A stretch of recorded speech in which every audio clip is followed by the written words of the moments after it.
নমস্কার বন্ধুরা, তিয়াসাস রেসিপিতে সকলকে স্বাগত জানাই।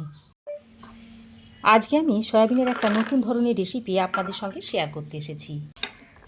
এটা খেতে খুবই সুস্বাদু হয় আর এটা বানানো খুবই সহজ। ঘরে থাকা সামান্য কয়েকটা উপকরণ দিয়ে রেসিপিটা আপনারা খুব তাড়াতাড়ি তৈরি করে নিতে পারবেন। আর এটা আপনারা রুটি, পরোটা, ভাত সব কিছুর সঙ্গেই খেতে পারবেন। তো রেসিপিটা তৈরি করার জন্য এখানে আমি 1 কাপ সয়াবিন গরম জলে ভিজিয়ে রেখে দিচ্ছি। এইভাবে আমি 15 মিনিট ভিজিয়ে রেখে দেব। সয়াবিনটা ওদিকে ভিজতে থাকুক আর এদিকে ততক্ষণে আমি একটা ছোট সাইজের ক্যাপসিকাম নিয়েছি। এবার এই ক্যাপসিকামটাকে কেটে নিচ্ছি।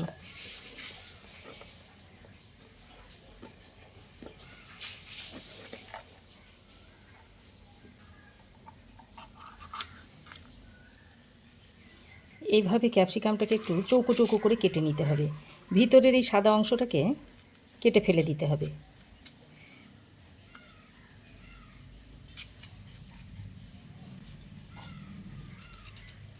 তো দেখুন, ভিতরের সাদা অংশগুলো কেটে ফেলে দিয়ে এবার আমি এইভাবে একটু চৌকো করে কেটে নিচ্ছি।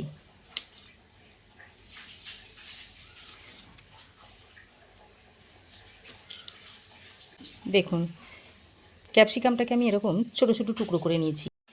এবার এই ক্যাপসিকামটাকে একটা পাত্রের মধ্যে তুলে রেখে দিচ্ছি। এবার আমি একটা মশলার পেস্ট তৈরি করে নেব। তার জন্য একটা মিক্সিং জারের মধ্যে নিয়ে নিচ্ছি এই 1 চামচ পরিমাণ পোস্ত আর এই 7-8টা মতো ভাঙা কাজু দিয়ে দিচ্ছি। প্রথমেই এই কাজু আর পোস্তটাকে একবার শুকনো অবস্থায় গুঁড়িয়ে নেব। তো দেখুন, গুঁড়িয়ে এরকম একটু পাউডারের মতো তৈরি করে নিয়েছি। এবার আমি এর মধ্যে অল্প পরিমাণে একটু জল দিয়ে মিহি করে বেটে নেব। তো দেখুন, এই রকম মিহি করে বেটে নিয়েছি। প্রথমে শুকনো একবার গুঁড়িয়ে নেবেন, তারপর জল দিয়ে বেটে নেবেন, দেখবেন ঠিক এরকম মিহি করে বাটা হয়ে যাবে। এদিকে দেখুন, সয়াবিনগুলো গরম জলে 15 মিনিট ভিজিয়ে রেখেছিলাম আর সয়াবিনগুলো দেখুন ফুলে কতটা বড় হয়ে গেছে। এবার এই সয়াবিনগুলো জল চিপে এইভাবে জলটা চিপে ফেলে দিতে হবে। তারপর একটা পাত্রের মধ্যে রেখে দিচ্ছি। এইভাবে জলটা চিপে ফেলে দিচ্ছি।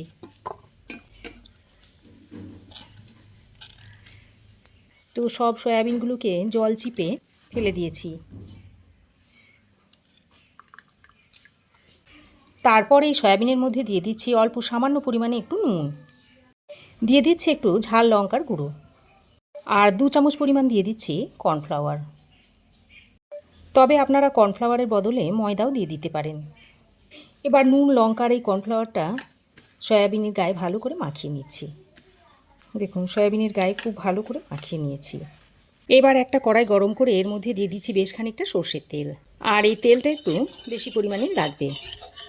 তো তেল দেখুন খুব ভালোভাবে গরম হয়ে গেছে। এবার আমি এই সয়াবিনগুলো এর মধ্যে দিয়ে দিচ্ছি।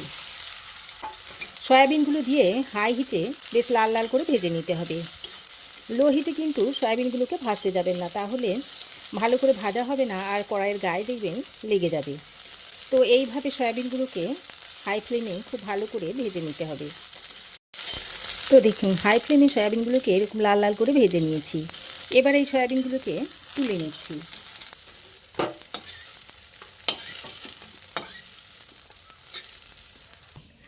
সয়াবিনগুলো ভেজে তুলে নেবার পর ওই কড়াইয়ে আরও খানিকটা সর্ষের তেল দিয়ে দিচ্ছি। এবার আমি এর মধ্যে গোটা গরম মশলা দিয়ে দিচ্ছি। এর মধ্যে আছে এলাচ, লবঙ্গ, দারচিনি। তারপর গোটা গরম মশলাটা দিয়ে কিছুক্ষণ ভেজে নিচ্ছি। এর থেকে একটা সুন্দর গন্ধ বেরোলে আর আমি এর মধ্যে বাটা মশলাটা দিয়ে দিচ্ছি। তারপর খুব ভালো করে কষিয়ে নিচ্ছি আর দিয়ে দিচ্ছি 1 চামচ পরিমাণ আদা বাটা। এবার এই আদা বাটাটা দিয়ে আবারও মশলার সঙ্গে ভেজে নিচ্ছি। এবার আমি এর মধ্যে 2 চামচ পরিমাণ টক দই ফেটিয়ে এর মধ্যে দিয়ে দিচ্ছি আর সঙ্গে মিক্সির বাটি ধোয়া জল একটু দিয়ে দিচ্ছি। আর এই সময় গ্যাসের ফ্লেমটাকে একটু লোতে রেখে দিয়েছি। যেহেতু এর মধ্যে কাজু আর দই দিয়েছি, তাই নিচে লেগে যেতে পারে, সেই কারণে গ্যাসের ফ্লেমটাকে লোতে রেখে রান্নাটা করে নেবেন। তো দেখুন, খুব ভালো করে মশলাটাকে কষিয়ে নিতে হবে। তো মশলাটা কষাতে কষাতে এর মধ্যে দিয়ে দিচ্ছি পরিমাণ মতো নুন আর দিয়ে দিচ্ছি 1/2 চামচ পরিমাণ কাশ্মীরি লঙ্কার গুঁড়ো। এই রান্নাটাতে কিন্তু হলুদের ব্যবহার হবে না, শুধুমাত্র কাশ্মীরি লঙ্কার গুঁড়োটা দিয়েই রান্নাটা করে নেব। এবার দেখুন মশলাটাকে খুব ভালো করে কষিয়ে নিতে হবে। এইভাবে নাড়াচাড়া করতে করতে দেখবেন মশলাটা খুব ভালোভাবে কষানো হয়ে যাবে আর মশলা থেকে তেলও ছাড়তে শুরু করবে। আর লো টু মিডিয়াম ফ্লেমে মশলাটাকে কষিয়ে নেবেন, তা না হলে দই আর কাজু দেওয়ার কারণে মশলাটা নিচে লেগে যেতে পারে। তো দেখতেই পাচ্ছেন বন্ধুরা, আস্তে আস্তে মশলাটা খুব সুন্দরভাবে কষানো হয়ে গেছে আর মশলা থেকে দেখুন তেল ছাড়তে শুরু করেছে আর মশলার কালারটাও দেখুন কত সুন্দর এসেছে। এবার আমি ওই যে ক্যাপসিকামটা কেটে রেখে দিয়েছিলাম সেই ক্যাপসিকামটার মধ্যে দিয়ে দিচ্ছি। তারপর ক্যাপসিকামটা দিয়ে মশলার সঙ্গে আবারও ভালো করে কষিয়ে নিচ্ছি। এই পর্যায়ে আরও অল্প পরিমাণে একটু জল দিয়ে দিচ্ছি। জল দিয়ে ক্যাপসিকামটাকে মশলার সঙ্গে ভালো করে একটু কষিয়ে নেব। ক্যাপসিকামটা হালকা একটু নরম হয়ে এলে তারপর এর মধ্যে সয়াবিনগুলো দিয়ে দিতে হবে। তো দেখুন বন্ধুরা, ক্যাপসিকামটাকে আমি মশলার সঙ্গে আরও 2-3 মিনিট মতো মিশিয়ে নিয়েছি আর ক্যাপসিকামের একটা যে কাঁচা গন্ধ থাকে সেটা চলে গেছে। এবার আমি এই পর্যায়ে ভেজে রাখা সয়াবিনগুলোকে দিয়ে দিচ্ছি। এবার সয়াবিনগুলো দিয়ে ক্যাপসিকাম আর মশলার সঙ্গে আরও একটু কষিয়ে নিচ্ছি। এবার আমি এর মধ্যে আরও খানিকটা জল দিয়ে দিচ্ছি।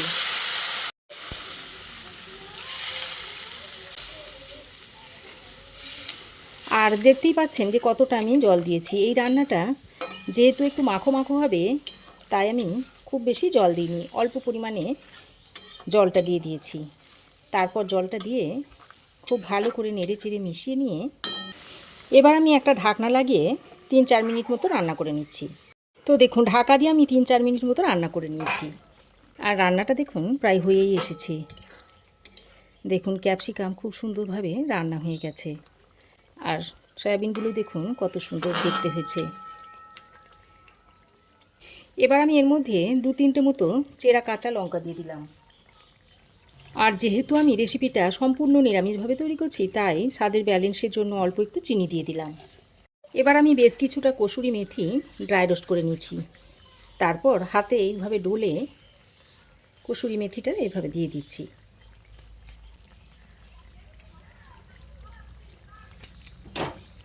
আর সামান্য পরিমাণে একটু গরম মশলার গুঁড়ো দিয়ে দিচ্ছি।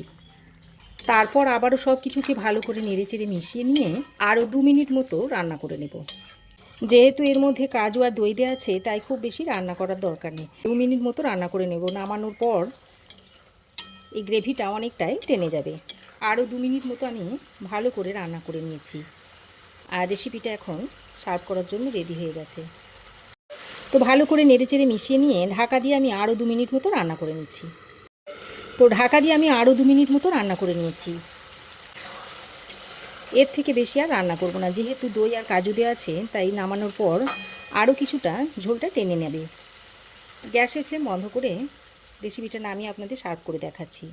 তো একদম কম মশলায় একটা দারুণ সুন্দর সয়াবিনের রেসিপি তৈরি হয়ে গেল।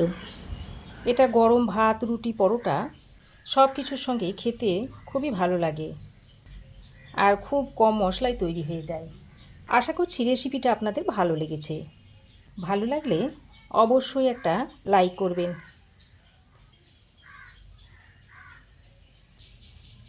তো বন্ধুরা, আমার এই আজকের সয়াবিনের রেসিপি আপনাদের কেমন লাগলো অবশ্যই একটা কমেন্ট করে জানাবেন। ভালো লাগলে একটা লাইক ও শেয়ার করবেন।